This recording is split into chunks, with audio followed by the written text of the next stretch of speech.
بسم اللہ الرحمن الرحیم والشمس وضحاها بس یا حسین، بس یا حسین، بس یا حسین، یہ بس حسین کی عطا، یہ بس حسین کا جگر، حسین کا جگر، جو کہہ دیا وہ معتبر، جو دے دیا تو سارا گھر، دے دیا تو سارا گھر، کرم حسین کا کرم کسی پہ ہو گیا اگر، ملے کسی کو بالوں پر کسی کو مل گئے پسر، بنا دیا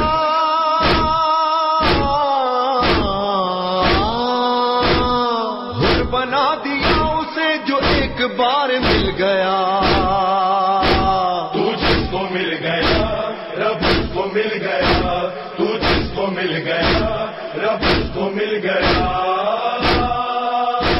بس یا حسین، بس یا حسین، بس یا الرحمن الرحیم الحمد للہ الذی هدانا لهذا وما كنا لنهتدي لولا أن هدانا الله لقد جاءت رسل ربنا بالحق والصلاة والسلام على رسول الثقلين محمود رب المشرقين والمغربين جد الحسن والحسين أبي القاسم محمد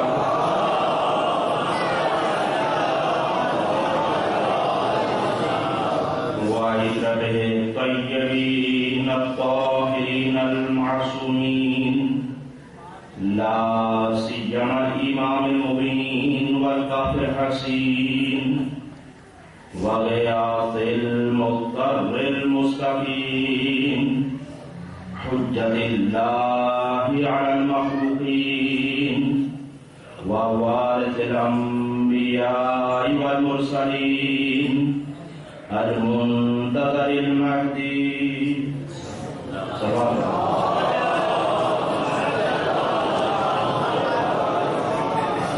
عجل الله تعالى له الفرج ولعنة الله على أعدائهم ومخالفيهم ومنكري فضائلهم ومناقبهم أجمعين أما بعد فقد قال الله سبحانه وتعالى في كتابه المجيد واعبد ربك حتى يأتيك اليقين صلوات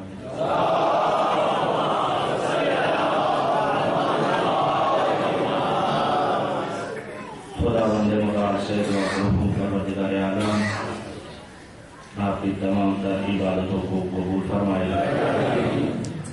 اور خصوصیت کے ساتھ عزاداری جیسی عظیم ترین عبادت کو اپنی بارگاہ میں قبول فرمائے، اور جہاں کہیں بھی ذکر اہل بیت ہو رہا ہے تمام تر ناظمین نوجوانوں، عزاداروں، ذاکرین، خطباء، علماء کی حفاظت فرمائے۔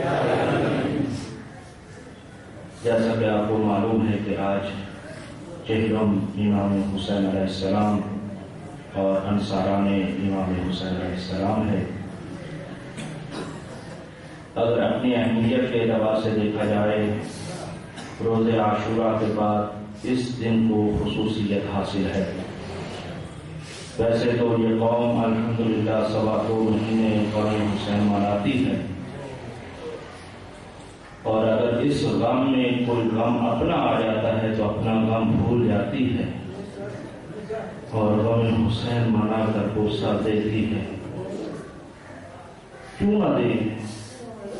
کیونکہ ہم واحد وہ قوم ہیں کہ جسے دعائے فاطمہ الزہرا کہا جاتا ہے،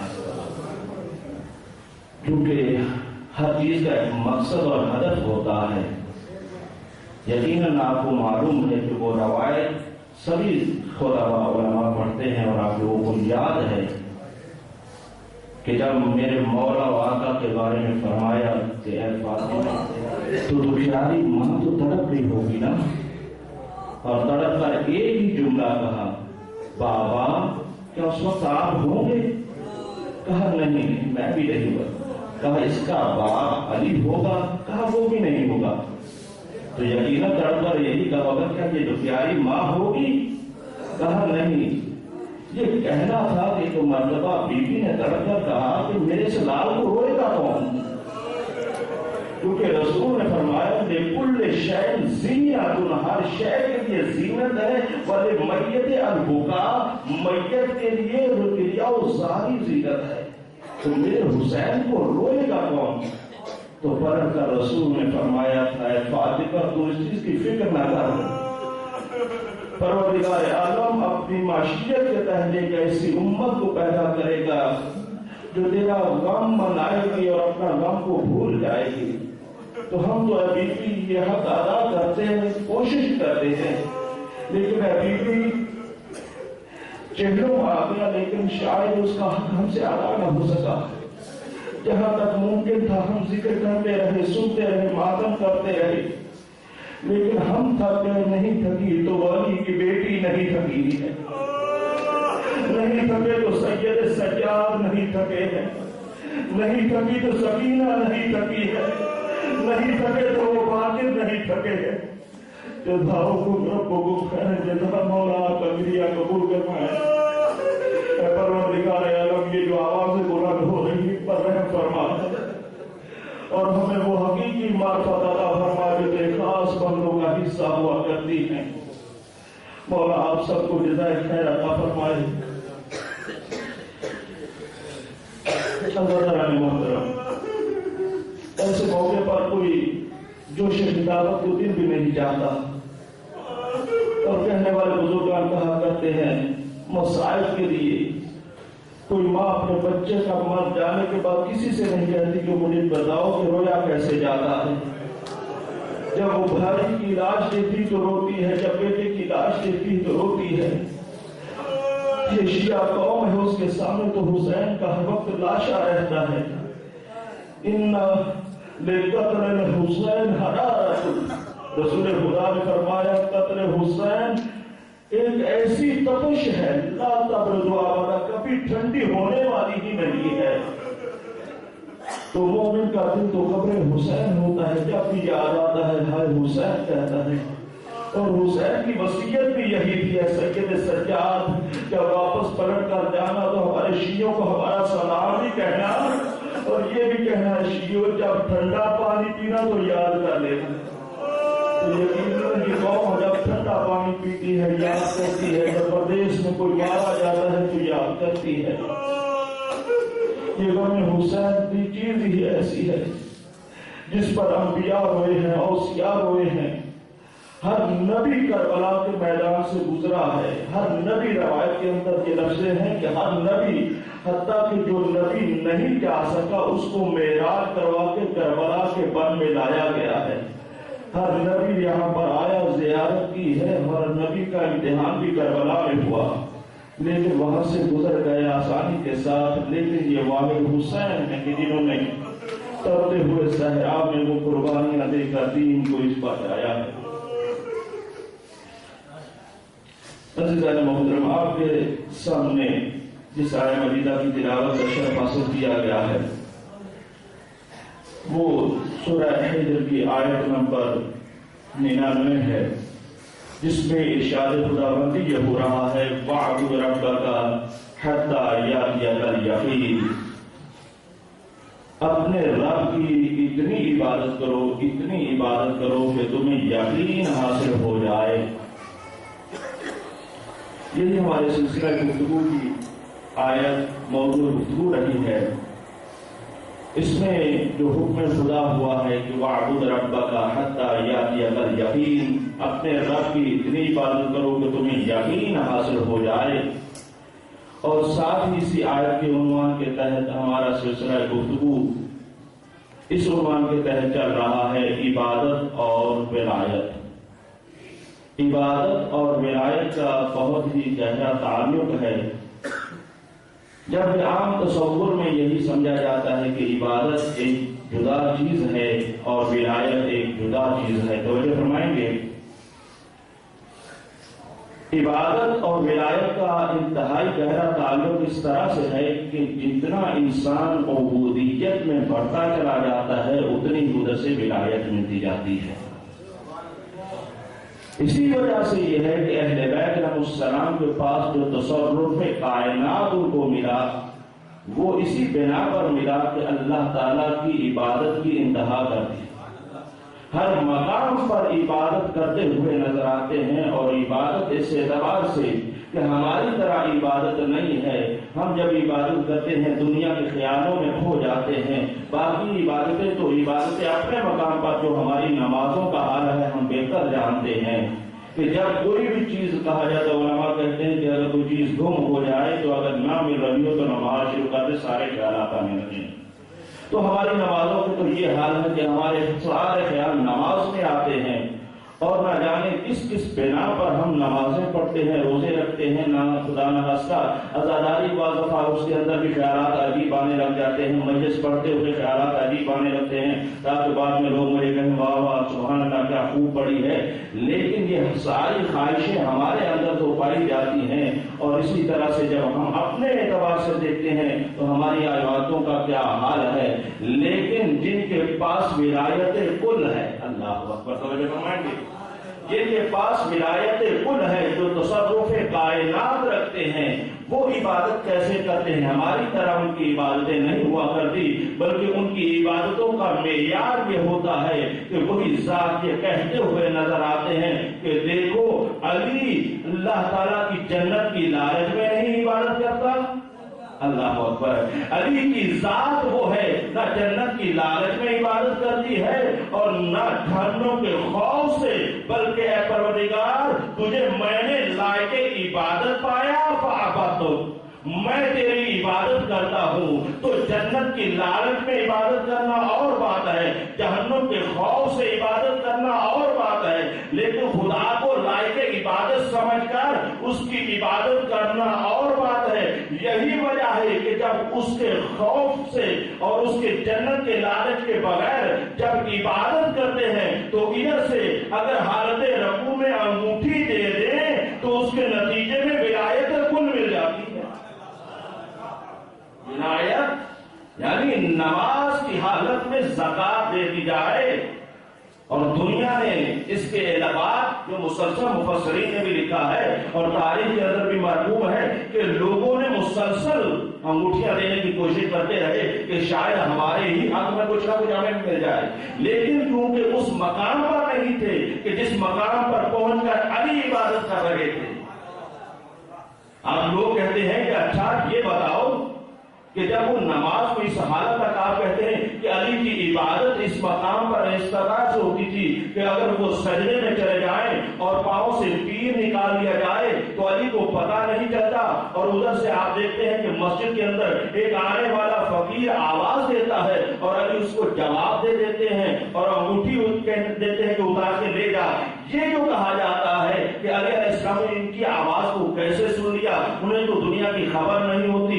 جبکہ پلٹ کر یہی دیکھنا ہوگا علی کی ذات وہ ذات ہے کہ جب اللہ اکبر کہہ کر مصلی عبادت پر آتی ہے تو اس دنیا سے غافل ہو جاتی ہے اس کی بارگاہ میں پہنچ جاتی ہے. یہ آنے والا جب مسجد میں آیا اور سوال کیا ہو سکتا ہے وہاں بڑی بڑی شخصیتیں بیٹھی ہوں ہمیں کیا معلوم کہ کون کون تھا اس وقت مسجد میں لیکن بڑے بڑے بیٹھے تو ہوں گے مسجد میں نماز کا وقت ہوگا لیکن کسی نے کچھ نہ دیا اور جب وہ گلا کرتے ہوئے یہ کہتا جا رہا تھا اے رب ذوالجلال اے پروردگار گواہ رہنا تیرے گھر سے خالی واپس جا رہا ہوں.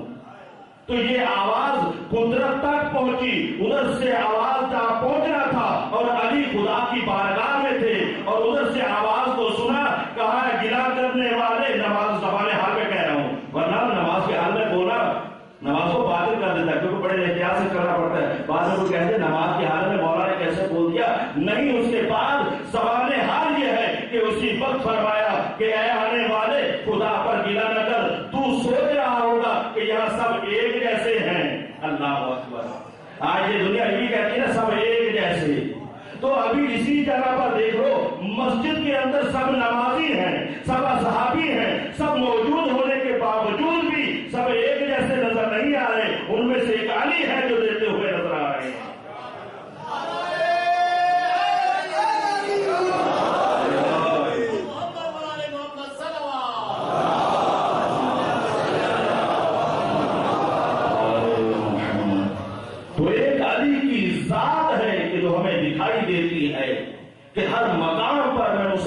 اس جملے کو کہتا چلا آ رہا ہوں کہ ہم دیکھیں کہ علی ہر لحاظ سے علی ہیں، ہر اعتبار سے علی ہیں، لیکن یہ ولایت کا اور عبادت کا گہرا تعلق یوں بھی ہے کہ بعض لوگوں کا آج خیال ہے، بعض اعتراضات بھی ہوتے ہیں، اور بعض لوگوں کا خیال یہ ہے کہ بس ہم نے ولایت کر لیا کافی ہے، اور بعض لوگوں کا خیال ہے کہ جی مسجد سے باہر نہیں جائیے، اللہ کر کے مسجد میں نماز پڑھ لی کافی ہے۔ تو وجہ تو فرما رہے ہیں، کچھ لوگ سو رہے سوال پڑھتے ہیں محمد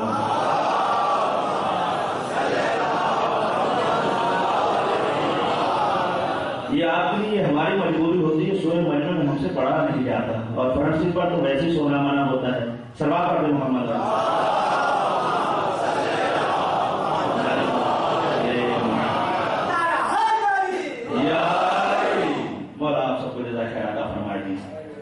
تو یہ ہے کہ ولایت کو بعض لوگ سمجھتے ہیں کہ بس ہم نے نام لے لیا کافی ہے اور اس کے علاوہ کسی چیز کی ضرورت نہیں ہے، اور بعض لوگوں نے عبادت کا سہارا لے رکھا ہے کہ ہم نماز پڑھ لیے، روزہ رکھ لیا، یہ ہمارے لیے کافی ہے، اسی کے ذریعے سے ہم بخش دیے جائیں گے، اور دوسرے لوگ کہتے ہیں کہ بس ہمیں عبادت کرنے کی ضرورت نہیں ہے، ہم نے ولایت کا نعرہ لگا لیا، بس یہی کافی ہے۔ اپنے مقام پر یہ دونوں لوگ سوچیں کہ یہ دونوں چیزیں بہت گہرا تعلق رکھتی ہیں، عبادت اور ولایت کا موضوع بہت اہم ہے، لہذا ان دونوں کا تعلق بھی بہت گہرا ہے۔ جو یہ کہتے ہیں کہ ہمیں عبادت کافی ہے، توجہ فرمائیے گا، جو یہ کہتے ہیں کہ ہمیں عبادت کافی ہے، ولایت کی ضرورت نہیں ہے، وہ بھی غلط کہتے ہیں، اور جو لوگ بغیر عبادت کے ولایت ہی کو کہتے ہیں کہ ہمارے لیے بہت کچھ ہو گیا، وہ بھی مناسب نہیں کہہ رہے۔ اس کی وجہ کیا ہے؟ اس کی وجہ یہ ہے کہ ولایت جو ہے بغیر عبادت کے مکمل نہیں ہے، یعنی ولایت جو ہے بغیر عبادت کے مکمل ہو ہی نہیں سکتی۔ جب تک تم عبادت نہیں کرو گے تمہاری ولایت کے دعوے جھوٹے کہلائیں گے، تم اپنے دعوے میں سچے نہیں ہوگے۔ لیکن اگر جو کہہ دے کہ جی ہم نے عبادت ظاہری جسے کہا جاتا ہے ہم نے کر لی اور ولایت کی ضرورت نہیں ہے، تو ہم پلٹ کر انہیں بھی کہنا چاہتے ہیں کہ دیکھو تمہاری عبادتیں کافی نہیں ہیں، جب تک ولایت نہ ہو عبادت قبول نہیں ہے، کیونکہ ولایت عبادت کے بغیر مکمل نہیں ہے اور عبادت ولایت کے بغیر قبول نہیں ہے، تو لہذا دونوں کا ہونا ضروری ہے۔ لیکن کسی کی ولایت کو انسان کس بنا پر قبول کرتا ہے، کس بنا پر مانتا ہے کہ کسی کی ولایت کو اپنے اندر سمو لے، تو یقیناً اس کے لیے چند اسباب ہیں، وہ آپ کی خدمت میں عرض کرتا ہوں۔ یعنی ولایت، کسی کی ولایت کو قبول کرنا چند جہاد سے ہوتا ہے، اور کسی کے ساتھ محبت کا ہونا، بروس کا ہونا، اس کے ساتھ ضمن میں یہ بھی کہہ سکتے ہیں کہ آیا مبادلت کو ابھی سہارا دے سکتے ہیں اور ولایت بھی لے سکتے ہیں۔ دونوں کا معنی اپنے اعتبار سے، لغوی اعتبار سے جدا جدا ہے، لیکن حقیقت میں ایک ہی ہے۔ تو اب یہاں پر بھی آپ اس معنی کی طرف بھی توجہ کریں گے کہ ولایت کو فقط یہ کہہ دینا اور کہہ دینے کے بعد خاموش ہو جانا کافی نہیں ہے، بلکہ اس کے اسباب ہیں، وہ اسباب کو بھی دیکھنا ہوگا۔ تو کس بنا پر ولایت ملتی ہے، کس بنا پر مودت ملتی ہے، تو ان میں سے سب سے پہلی چیز کا نام تحفہ ہے، یعنی تحفے کے ذریعے سے ولایت کا تعلق قائم ہوتا ہے۔ اگر آپ کسی کو تحفہ دیتے، روایات میں بھی ملتا ہے کہ کسی دوسرے بھائی کو تحفہ دو تاکہ تمہاری محبتوں میں اضافہ ہو، یہ تو روایات میں بالکل واضح ثبوت ہے کہ اگر تم کسی کو تحفہ بھیجو گے تو اس کے ذمن میں آپ کو بھی کچھ نہ کچھ ملنے والا ہے اور اس سے محبت بڑھے گی۔ تو اب پہلا یہ چیز ہے کہ تحفہ ہے جس کے ذریعے سے انسان کسی دل میں محبت اور جگہ پاتا ہے اور اپنے مقام کو حاصل کرتا ہے۔ تو یہاں پر بھی یہ دیکھنا ہے کہ ہمیں جو کہا جاتا ہے کہ آپ کے درود کیوں پڑھتے ہیں، آپ کے ماتم کیوں کرتے ہیں، آپ کی عزاداری کیوں کرتے ہیں، آپ کے جھولا کیوں نکالتے ہیں، آپ کے علم کیوں اٹھاتے ہیں، بھائیو یہ بھی ایک تحفہ ہے، یہ بھی ایک تحفہ ہے جو ہم بھیجتے ہیں، جیسے درود پڑھتے ہیں، یہ تحفہ ہے۔ لیکن ایک فرق ہے کہ جب میں درود بھیجتا ہوں، جب میں درود پڑھتا ہوں تو میں اپنی حیثیت کے مطابق بھیجتا ہوں، لیکن جب ادھر سے عطا ہوتا ہے تو وہ ان کی حیثیت کے مطابق عطا ہوتا ہے۔ جو ہم بھیجتے ہیں وہ درود و سلام وہ ہماری حیثیت کے مطابق ہے، لیکن جو ہمیں وہ عطا کریں گے اسے جنت کہتے ہیں۔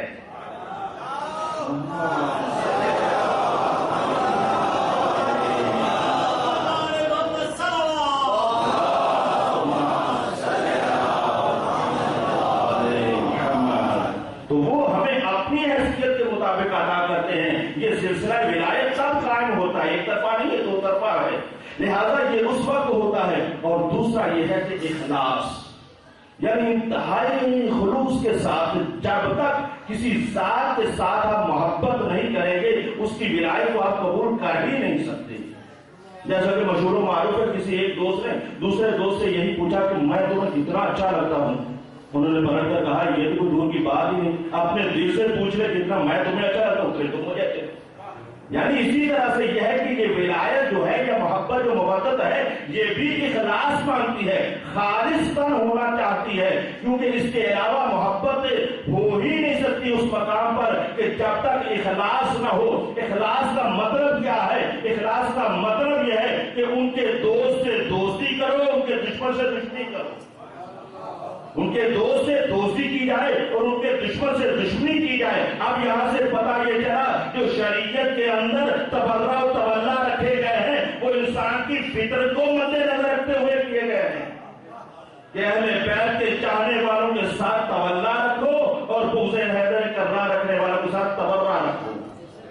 لہذا اسی وجہ سے یہ ہے کہ ضروری ہے کہ انسان اخلاص کے ساتھ، یہ ولایت اخلاص چاہتی ہے، مخلص پن چاہتی ہے، اور اس کے ساتھ ساتھ یہ ہے کہ معرفت چاہتی ہے۔ جب تک معرفت حاصل نہیں ہوگی اس وقت تک ولایت ہو ہی نہیں سکتی۔ یہ ہے کہ جب آپ دیکھیں کہ معرفت کے اعتبار سے بھی یہ ہے کہ بعض لوگ سادہ اور سرسری سا گزرنا چاہتے ہیں کہ بس اتنی ہی کافی ہے۔ یہ جو حدیث ہے کہ ہم ماتا ولم یعرف امام زمانے ہی ماتا میتۃ جاہلیہ، جو مر جائے اور اپنے وقت کے ایمان کو نہ پہچانے وہ جہالت کی موت مر گیا۔ لیکن معرفت کون سی معرفت، کون سی معرفت ہم سے مانگی جا رہی ہے؟ یہاں پر وہ معرفت حاصل کرنا نہیں ہے کہ جو شناختی کارڈ میں لکھی ہوتی ہے۔ آئی ڈی کارڈ پر کچھ معرفت لکھی ہوتی ہے نا کہ فلاں سے میں پیدا ہوئے اور اسی طرح سے یہ ہے کہ ان کی والدیت کا یہ نام ہے، فلاں علاقے میں ہوئے۔ نہیں، یہ معرفت کافی نہیں ہے۔ اگر یہ معرفت کافی ہوتی تو کربلا کے معرکے میں بھی ہمیں وہ لوگ نظر آتے۔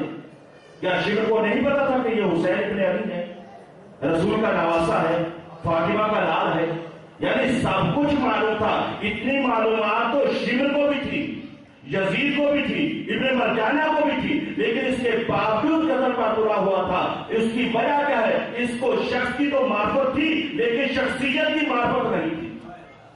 اگر شخصیت کی معرفت ہوتی تو پھر ایسا واقع رونما نہ ہوتا، اور ہم سے بھی جو پہچانوایا جا رہا ہے وہ یہی پہچانوایا جا رہا ہے کہ اپنے وقت کے امام کی حقیقی معرفت حاصل کرو، ورنہ اتنا تقریباً شیعہ جانتے ہیں کہ حضرت امام مہدی علیہ السلام صلوات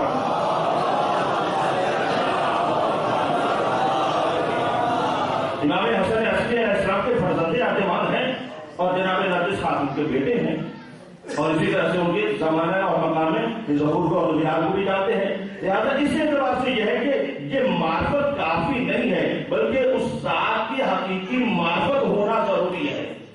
جب تک معرفت حاصل نہیں ہوگی وہ ولایت کا رشتہ جو ہے قائم ہو ہی نہیں سکتا۔ اور پھر اس اعتبار سے بھی دیکھیں کہ جب کسی کی ذات کو ہم مانتے ہیں، قبول کرتے ہیں، تو اس کے اندر ایک سبب یہ بھی ہے کہ علم ہونا چاہیے۔ کسی ذات کے اندر جب علم آتا ہے، دیکھیں آپ علماء کی عزت احترام کرتے ہیں، کیا وجہ ہے؟ کیا ان کے 4 ہاتھ ہوتے ہیں؟ کیا 2 آنکھوں کی بجائے 4 آنکھیں ہوتی ہیں؟ لیکن بعض دفعہ لوگ بہنگے یہ بھی کہہ رہے تھے، کسی سے کہا گیا کہ لوگ مجھے کہتے ہیں کہ بہنگا بہنگا، میں تو بہنگا نہیں ہوں، تھا بہنگا، کہا میرے پاس دلیل ہے۔ کہا وہ دلیل کیا ہے؟ کہا یہ دیکھیں چاند 2 ہے، مجھے 4 نظر نہیں آ رہے۔ یعنی اپنا ثبوت کیا فراہم کر رہے ہیں کہ دیکھو چاند 2 ہے، مجھے 4 نظر نہیں آ رہے۔ لیکن ایسا تو نہیں ہے نا کہ کبھی مولانا صاحب کے آپ نے 4 ہاتھ دیکھے ہو، نہیں، وہ بھی آپ کی طرح عام انسان ہوتا ہے، لیکن اس کے باوجود آپ احترام کیوں کرتے ہیں؟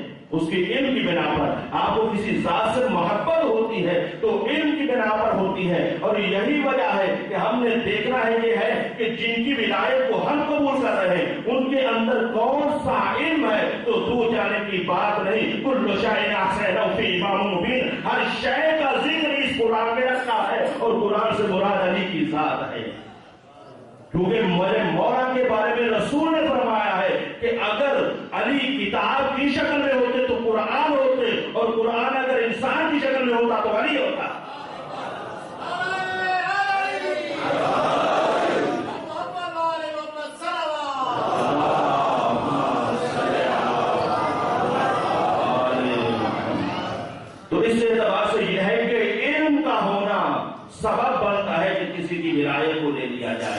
کسی کے مقام بلند کو پا لیا جائے. اور تیسرے اس کے بعد چیز کا نام ہے حسن. اور حسن سے مراد حسن مجازی نہیں ہے کہ ذہن میں نوجوانوں کو یاد رکھنا ہے کہ بزرگ تو مجھے بہتر جانتے ہیں کہ حسن مجازی مراد ہی نہیں ہے بلکہ حسن حقیقی ہے. وہ ہے انسان کی شخصیت کے حوالے سے اور خدا کی ذات اور ان کی صفات کاملہ کے حوالے سے یہ ہے کہ جو رات کے اندر حسن پایا جاتا ہے اس بنا پر کیا ہے کہ انسان کسی ذات کے ساتھ محبت بھی کرتا ہے اور اس کی ولایت کو قبول بھی کرتا ہے. اب دیکھنا یہ ہے کہ جن سے ہم ولایت کا تعلق قائم کیے ہوئے ہیں ان کی ذات کیسی ذات ہے تو ان کے بارے میں یہی کہا جاتا ہے کہ اگر آپ نے آدم کا علم دیکھنا ہو, توجہ رہے, اگر آپ نے آدم کا علم دیکھنا ہو, حسن یوسف دیکھنا ہو, موسیٰ کا ہیبت دیکھنی ہو اور عیسیٰ کا دم و دھو دیکھنا ہو اور اسی طرح سے یحییٰ کا صبر اور یعقوب کا صبر دیکھنا ہو تو آؤ دیکھو فَلْيَنْظُرْ إِلَىٰ وَجْهِ عَلِيِّ بْنِ أَبِي طَالِبٍ. علی علیہ السلام کے چہرے کو دیکھتے چلے جاؤ, تمام انبیاء کے کمال تمہیں نظر آئیں گے, تمام انبیاء کا حسن تمہیں نظر آئے گا. تو یہ ہے وہ اسباب کہ جس کی بنا پر ہم ولایت اہل بیت کو قبول کرتے ہیں. لیکن یہ ولایت خدا نے اپنے اسی طرح سے خدا نخواستہ ظالمانہ رویے سے نہیں دی بلکہ اپنی عین عدالت کے تحت دی. جب ان کو اس مقام پر پایا ہے کہ دنیا کا مشکل ترین وقت بھی کیوں نہ آ جائے, نہ یہ خدا کی عبادت سے روگردانی کرتے ہیں, نہ کوئی اس میں تاخیر کرتے ہیں, نہ اس کے بارے میں یہ سوچتے ہیں کہ ابھی ہم یہ کر لیں, ابھی ہم وہ کر لیں, ہمارے کوٹھی بندیوں کا کام بن میرا نہیں. اگر یہ دیکھ لیتا ہے گھرانہ کہ ابھی ہمارے خون کی ضرورت ہے تو خون بھی پیش کر دیتے ہیں, اگر ہمارے بچوں کی ضرورت ہے تو پیش کر دیتے ہیں. اور اس اعتبار سے یہ پہچانیں گے کیونکہ چہروں کی مجلس ہے. آپ جانتے ہیں کہ 10 محرم تک تذکرہ خصوصیت کے ساتھ اصحاب رسول کا یا اصحاب امام حسین کا اور اہل بیت کا رہتا ہے, لیکن اس کے بعد جناب زینب کا تذکرہ خصوصیت کے ساتھ ہوتا ہے. لیکن میں پہچانا چاہتا ہوں کہ جناب زینب سلام اللہ علیہ کی شخصیت پر تھوڑی سی گفتگو کرنا چاہتا ہوں کہ جن کو معصوم کی زبان سے نکلے ہوئے الفاظ اس طرح سے کہے گئے, انت بحمد اللہ عالمۃ غیر معلمہ, اے پھوپھی جان آپ عالمہ ہیں اور غیر معلمہ ہیں.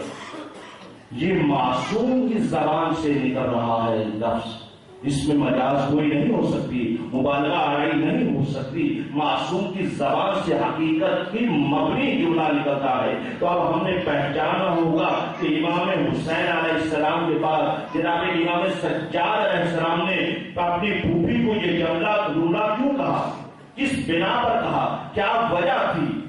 تو دیکھیں قرآن کے اندر واقعات موجود ہیں. آپ جانتے ہیں کہ واقعات کو سمجھنا, پڑھنا یہ تعلق ہے, ورنہ قصے اور کہانیوں کا نام تو نہیں ہے. قرآن پاک قصے اور کہانیوں کا نام تو نہیں ہے بلکہ اس کے اندر حقائق ہیں. اب اس کے لیے بھی آپ جان سکتے ہیں کہ اگر ہمیں قرآن کے اندر جناب یوسف علیہ السلام کا تذکرہ نہ ملتا تو ہمیں امام موسیٰ کاظم علیہ السلام کی شخصیت کا کیسے پتہ کرنا تھا؟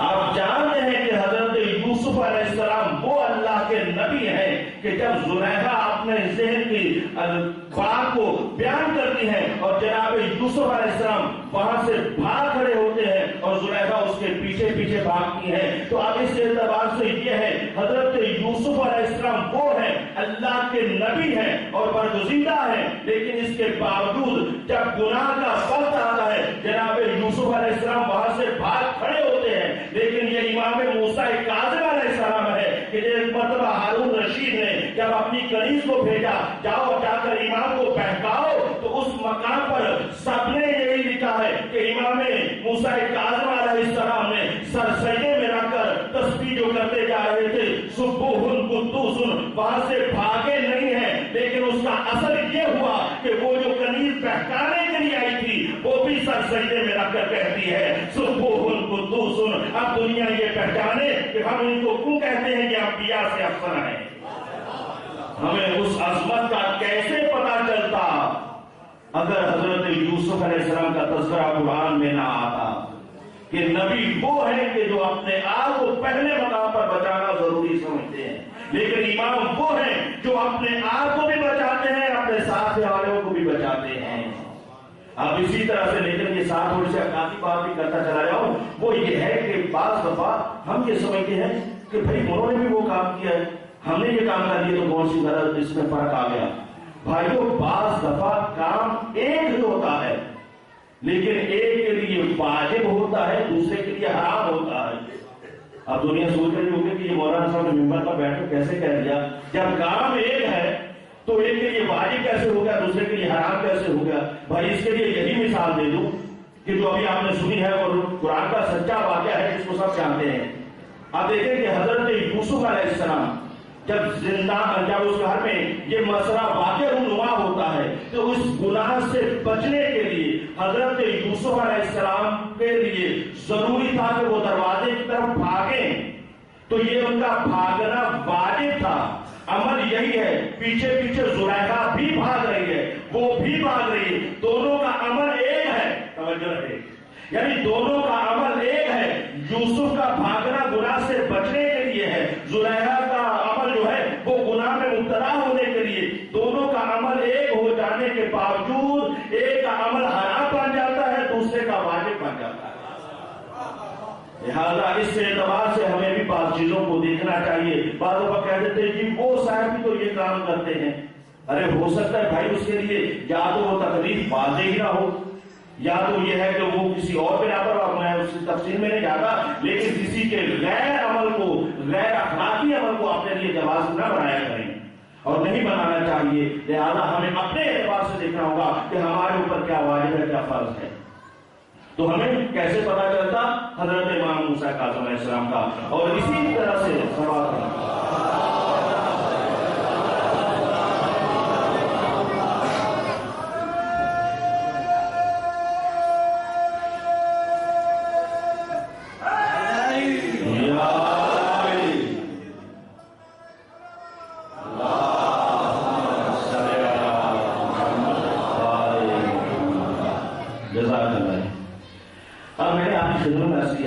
قرآن کے اندر جو واقعات ہیں ان کو ٹھنڈے دل سے پڑھا جائے، سمجھا جائے۔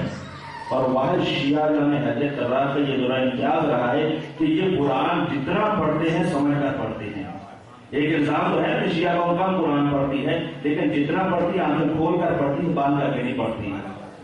تو قرآن کے اندر جو واقعات ہیں ان کو سوچ کر سمجھ کر اس کے اوپر دیکھنا چاہیے کہ قرآن کے اندر حضرت موسیٰ علیہ السلام کا اور حضرت خضر علیہ السلام کا واقعہ موجود ہے۔ حضرت موسیٰ علیہ السلام کو حکم ہوتا ہے کہ جاؤ جا کر حضرت خضر علیہ السلام کی شاگردی اختیار کرو۔ اب کیا ہے کہ آپ کا تذکرہ کے قرآن کے اندر موجود ہے، آپ سنتے رہتے، لیکن میں نے ایک آپ کو نتیجہ دینا ہے، اس کے اوپر توجہ دیجیے گا۔ وہ یہ ہے کہ ایک مرتبہ حضرت موسیٰ علیہ السلام حضرت خضر کے پاس آئے اور آنے کے بعد کہا کہ ہمیں اپنی شاگردی میں لے لیجیے۔ جب یہ کہا کہ ہمیں اپنی شاگردی میں لے لیجیے، کہا تم ہمارے ساتھ نہیں چل سکتے، تم ہمارے ساتھ نہیں چل سکتے، لہذا کیونکہ تمہارے اندر صبر نہیں ہے تو ہمارا اور ہمارا جوڑ ہی نہیں ہو سکتا، تو تم ہمارے ساتھ نہیں۔ کہا کہ نہیں، تم مجھے صابرین میں سے پاؤ گے، لہذا مجھے اپنی شاگردی میں لے لیجیے۔ ہوتا کیا ہے؟ کہا کہ اچھا پھر چلتے ہیں مل کر۔ اب جب چلے تو کشتی میں سوار ہوئے۔ جب کشتی میں سوار ہوئے، ابھی کشتی تھوڑا سا آگے بڑھی تھی کہ حضرت خضر علیہ السلام نے کشتی میں سوراخ کر دیا۔ اب جب کشتی میں سوراخ کیا، ایک مرتبہ فوراً چونک کر حضرت موسیٰ بولے اور کہنے لگے، اے خضر، اے اللہ کے نبی، یہ آپ نے کیا کیا ہے؟ کشتی میں سوراخ کر دیا۔ اور پلٹ کر جناب خضر نے کہا، موسیٰ بات بھول گئے نا کہ تم میں صبر نہیں، ہم نے کہا تھا کہ تمہیں صبر نہیں آئے گا، تم نے بے صبری کا مظاہرہ کر دیا۔ فوراً متوجہ ہوئے، کہا اچھا یہ بات تو معاف کر دیجیے، آگے چلتے ہیں۔ اب یہاں سے آگے جو بڑھے، آگے بڑھنے کے نتیجے میں کیا ہوا یہ ہے کہ حضرت خضر علیہ السلام اور حضرت موسیٰ علیہ السلام جا رہے ہیں۔ ایک مرتبہ حضرت خضر علیہ السلام نے ایک نوجوان لڑکے کو پکڑا اور پکڑ کر اس کو قتل کر دیا۔ یہ کہنا تھا، قتل کرنا تھا، ایک مرتبہ جناب موسیٰ علیہ السلام پھر آ گئے۔ آپ جانتے ہیں حضرت موسیٰ علیہ السلام بڑے ہیبت والے نبی تھے نا۔ ایک مرتبہ فوراً پلٹ کر کہا، اے اللہ کے نبی، یہ آپ نے کیا کر دیا؟ نفس زکیہ کو قتل کر دیا، ایک بے گناہ بچے کو قتل کر دیا آپ نے۔ یہ کہنا تھا، قرآن یہ کہتا ہے فوراً پھر پلٹ کر حضرت خضر نے کہا اے موسیٰ بات پھر بھول گئے نا، یعنی میں نے کہا تھا کہ تم میں صبر نہیں ہے، تم صبر نہیں کر سکو گے، پھر یقیناً زبان حال میں ہاتھ جوڑ کر کہا ہوگا آخری غلطی معاف کر دیجیے۔ اب آخری غلطی کہہ کر پھر چلے ہوں گے۔ جب آگے بڑھے ہیں، ایک مقام پر پہنچے، ایک گاؤں میں پہنچے اور ان سے کھانا طلب کیا۔ جب کھانا طلب کیا انہوں نے کھانا نہیں دیا، لیکن دیکھا کہ ایک دیوار گر رہی ہے، حضرت خضر علیہ السلام نے اس دیوار کو سیدھا کر دیا۔ اب جب دیوار کو سیدھا کیا، حضرت موسیٰ علیہ السلام سے پھر سوال نہ ہوا، کہا ہے اللہ کے نبی آپ کو انہوں نے کھانا نہیں دیا، لیکن کم از کم دیوار کو سیدھا کرنے کی اجرت ہی لے لیتے اور ان سے پیسہ ہی لے لیتے، ان سے کھانا ہی مانگ لیتے کہ آپ نے اتنا بڑا کام کیا، اگر دیوار دیتی لوگ مر جاتے، لیکن آپ نے دیوار کو سیدھا کر دیا۔ پلٹ کر حضرت موسیٰ علیہ السلام سے جناب موسیٰ سے کہتے ہیں حضرت خضر ہذا بینی فراق کی وفا فراق کا، یہاں پر ہمارا صبر کا پیمانہ ناقص ہو گیا، اب تمہارا وہ راستہ ہے، ہمارا یہ راستہ ہے، اب ہمارے راستے جدا جدا ہیں، ہم ایک دوسرے کے ساتھ نہیں چل سکتے۔ تو آپ نے دیکھا کہ اللہ کا برگزیدہ نبی، توجہ چاہتا ہوں ہر بندے کی، اللہ کا برگزیدہ نبی حضرت موسیٰ چند قدم تک، اللہ اکبر، چند قدم تک جناب موسیٰ جیسا نبی حضرت خضر کے ساتھ نہیں چل سکا ہے۔ کس بنا پر؟ کیونکہ دونوں کا علم فرق کرتا تھا، لیکن اللہ جناب زینب سلام اللہ علیہ 28 رجب کو مدینے سے چلتی ہے، لیکن کسی مقام پر نہ کربلا پہنچ کر کہتی ہے، نہ کوفہ پہنچ کر کہتی ہے، نہ شام پہنچ کر کہتی ہے، بلکہ اس کی کیا وجہ ہے؟ ساتھ ہی معصوم کی زبان سے وہ نکلنے والے الفاظ نے کہہ دیا آتے بحمد اللہ عالمۃ غیر معلمہ، اے پھوپھی اماں آپ عالمہ ہے غیر معلمہ ہے۔ تو آپ اس سے دبا سے پٹکانیے گا، آپ سے یہی پوچھنا چاہوں گا کیا اللہ کے رسول کو معلوم نہیں تھا؟ یقیناً معلوم تھا نا۔ آپ جانتے ہیں کہ کچھ معجزات اللہ تعالیٰ کسی ذریعے سے دکھاتا ہے، بہت ساری پروردگار کی جو صفات ذاتی ہیں، لیکن ان ذات کا مظہر چاہیے، ان ذاتوں کو ان کو مظہر چاہیے، اس صفات کا مظہر کون ہے؟ یہی اہل بیت ہیں جو کائنات پر تصرف رکھتے ہیں، اس کی ذات کا مظہر بن جاتے ہیں۔ اس اعتبار سے معجزات آپ کے سامنے ہیں۔ معجزات یہ ہے کہ جب ان کے پاس پروردگار کی صفات ذاتیہ کا مظہر بن جانے کے نتیجے میں یہ ہوتا ہے کہ اگر یہ ڈوبے ہوئے سورج کو چاہیں تو واپس پلٹا لیتے ہیں، چاند کے 2 ٹکڑے کر کے دکھا دیتے ہیں۔ تو اب آپ نے یہ دیکھا کہ یہ ان کے پاس پروردگار کی صفات کا جب مظہر بن کر آئے ہیں، تو اب میں متصل ہو رہا ہوں اپنی بات کے ساتھ، وہ آپ پہچانیے گا کہ کیا رسول کو پتا نہیں تھا کہ جناب زینب حسین کے ساتھ چلیں گی؟ یقیناً معلوم تھا، اور اگر معلوم نہیں تھا تو جب حضرت جبرائیل آئے تو رونے کیوں لگے؟ یقیناً معلوم تھا۔ اور کیا حضرت علی علیہ السلام کو معلوم نہیں تھا؟ یقیناً معلوم تھا۔ اگر معلوم نہ ہوتا تو صفین سے واپسی کربلا پر آ کر روتے کیوں؟ کیا جناب فاطمہ الزہرا کو معلوم نہیں تھا؟ یقیناً معلوم تھا، تبھی تو دعا کی تھی۔ کیا امام حسن علیہ السلام کو معلوم نہیں تھا کہ کیا ہونے والا ہے؟ اور اگر معلوم نہیں تھا تو پھر حضرت قاسم کے بازو پر تعویذ کیوں باندھا تھا؟ یقیناً معلوم تھا۔ تو اب کیونکہ یہ پتا تھا کہ اس کو ایک وقت امام کے ساتھ سفر کرنا ہے، توجہ رہے، ایک امام کے ساتھ سفر کرنا ہے اور دوسرے امام کے ساتھ دوسرا سفر کرنا ہے، لہذا اسی ضرورت ایجاد کی ماں ہوتی ہے۔ پتا تھا جناب زینب سلام اللہ علیہ کو وقت کے امام کے ساتھ سفر کرنا ہے، اگر ان کے علم میں کوئی کمی رہ گئی جناب زینب کہیں پڑھ کر سوال نہ کر دیں۔ آپ اسی وجہ سے تاریخ سے جھوٹی بھی کوئی روایت نہیں دکھا سکتے کہ کسی مقام پر جناب زینب نے یہ کہا ہو کہ بھیا بس اب بیعت کر لی جائے، نہیں، بلکہ ہر مقام پر بھائی کا ساتھ دیتی رہی۔ اس کی وجہ کیا ہے کہ جو علم حسین کا علم تھا وہی جناب زینب کا علم تھا، جو جناب حسین کا علم تھا وہی جناب زینب کا علم تھا، اور جو علم سجاد تھا وہی جناب زینب کا علم تھا۔ ایک مرتبہ یہی بیوی، کیونکہ یہ مظہر صفات پروردگار ہیں، یقیناً ہر معصوم نے ارادہ کیا ہوگا یہ زینب حسین کے ساتھ چلنے والی ہیں، اپنا علم جناب زینب کو منتقل کر دیا ہوگا، جسی وجہ سے یہ ہے کہ یہ معصومہ اور علم کے اس مقام پر پہنچ جاتی ہیں۔ عزیزو، یہ بی بی ایک مرتبہ دربار یزید میں مخاطب ہو کر کہتی ہیں، اے یزید، تو کیا سمجھتا ہے کہ میں تجھے لائق جواب سمجھتی ہوں؟ یہ تو زینب کی قسمت ہے کہ تجھ جیسے سے مخاطب ہونا پڑ رہا ہے۔ عزادارو، یہ اپنی اپنی سوچ ہوتی ہے۔ نجف میں ایک مجلس ہو رہی تھی، ایک مجتہد کے سامنے کسی ذاکر نے فقط اتنا جملہ کہا، عزادارو سن لینا، فقط اتنا جملہ کہا، علی کی بیٹی ابن مرجانہ کے دربار میں، اللہ اکبر، فقط اتنا کہنا تھا۔ کہا جاتا ہے کہ صبح مجلس ہو رہی تھی، روتے روتے ظہر ہو گئی، لیکن رونا بند نہیں ہوا۔ کہا علی کی بیٹی، کہا علی کی بیٹی، کہا اس ملعون کا دربار، اور مخاطب ہو کر کہا یزید، تو کیا سمجھتا ہے کہ میں تجھے لائق جواب سمجھتی ہوں؟ نہیں، میں صاحب نہج البلاغہ کی بیٹی ہوں، میں تجھے یہی بتانا چاہتی ہوں جسے تو حکومت سمجھ رہا ہے، یہ حکومت نہیں ہے، مہلت ہے۔ اور یہ کہہ کر بی بی نے وہ پردہ چاک کر دیا جو فرعون کی حکومت تھی، جو نمرود کی حکومت تھی، جو شداد کی حکومت تھی، اس بی بی نے وہ پردہ چاک کیا۔ لیکن عزادارو، یہی بی بی جب اس دنیا میں آتی ہے،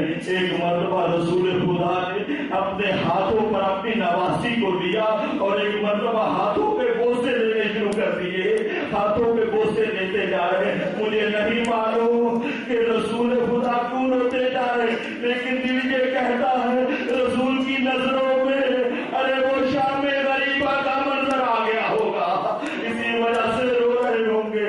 جزاؤکم ربکم خیر جزا۔ آزادارو، سارے مصائب آپ سنتے رہتے ہیں، لیکن ایک مرتبہ آزادارو یزید نے امام سجاد کو بلا کر کہا، اے علی ابن الحسین، کیا آپ یہاں شام میں رہنا چاہیں گے یا واپس پلٹ کر مدینے جانا چاہیں گے؟ میرے مولا نے رو کر کہا، او یزید، وہ کون سا مسافر ہے جو واپس اپنے وطن کو نہ جانا چاہے؟ میں واپس وطن جانا چاہتا ہوں، لیکن ہماری چند شرطیں ہیں، ہماری وہ شرطوں کو پورا کر دیا جائے۔ عزادارو، یہ کہنا تھا کہ اس کے پاس آپ کو تمہاری کون کون سی شرطیں ہیں؟ عزادارو، جب یہ کہا کہ نا آپ کی کون کون سی شرطیں ہیں، ایک مرتبہ امام سید سجاد نے فرمایا، ہماری سب سے پہلی شرط یہ ہے کہ کربلا کا لوٹا ہوا سامان واپس کر دیا جائے۔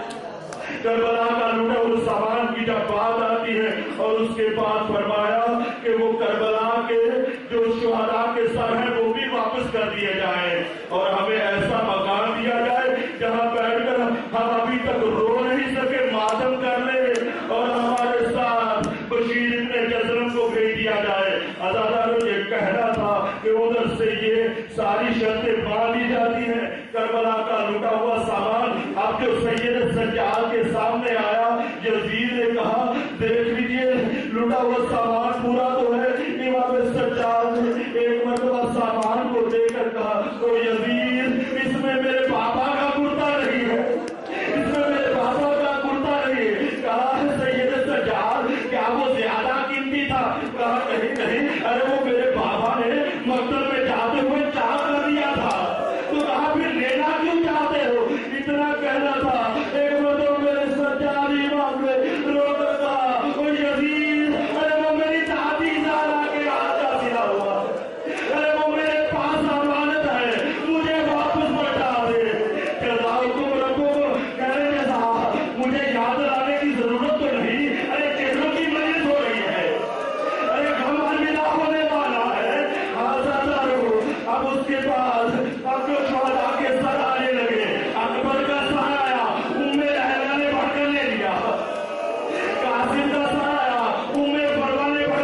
سمجھداری ہو گئی، لیکن عزادارو اب جو الوداع ہو کر شام سے چلنے لگے، کہا ہم ایسے نہیں جائیں گے، زندان سے ہو کر جائیں گے، ارے زندان سے ہو کر جائیں گے، مجھے نہیں معلوم اب میرے اس کے بعد میں کیا حال ہونے والا، لیکن عزادارو اب جو سید سجاد آئے، آ کر ایک مرتبہ اپنے آپ کو سکینہ کی قبر پر گرا دیا، سکینہ کی قبر پر گرا دیا، سکینہ آؤ تمہارا بھیا تمہیں لے کر کربلا جائے گا، تمہارا بھیا تمہیں لے کر مدینے جائے گا، لیکن سکینہ آؤ آؤ دیکھو اب بھائی کے ہاتھ جڑے ہوئے ہیں، ارے بھائی کے ہاتھ جڑے ہوئے ہیں، تمہیں واپس مدینے لے کر جائے گا، جزاؤکم ربکم خیر جزا، لیکن عزادارو یہی لوٹا ہوا قافلہ اب جو واپس پلٹا کربلا میں آ گیا، یہ اربعین آ گیا، یہ اربعین کے مسائل ہے،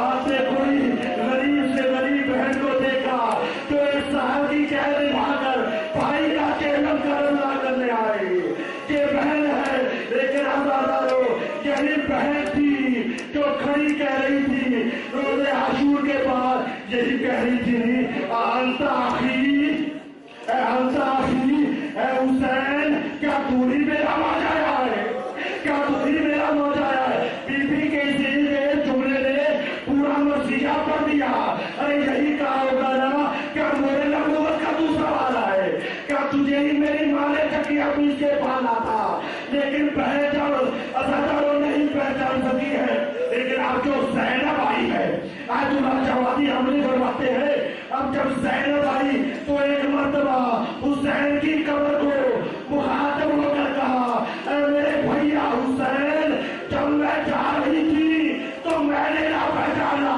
لیکن اے حسین اٹھ دیکھ اب زینب آئی ہے، اب تو نہ پہچان سکے گا، لیکن اے حسین زینب تم سے شرمندہ ہے، سکینہ کو نہ لا سکی، سکینہ کو سنبھالتے لگتے رہے، زینب دیکھتی رہی، سجاد کو دورے لگتے رہے، زینب دیکھتی رہی، لیکن بھیا مجھے بھی معاف کر دینا، میں اگر ظالم ہوتی تو میں بچاتی، ظالموں کے دل سے میرا سر تھا،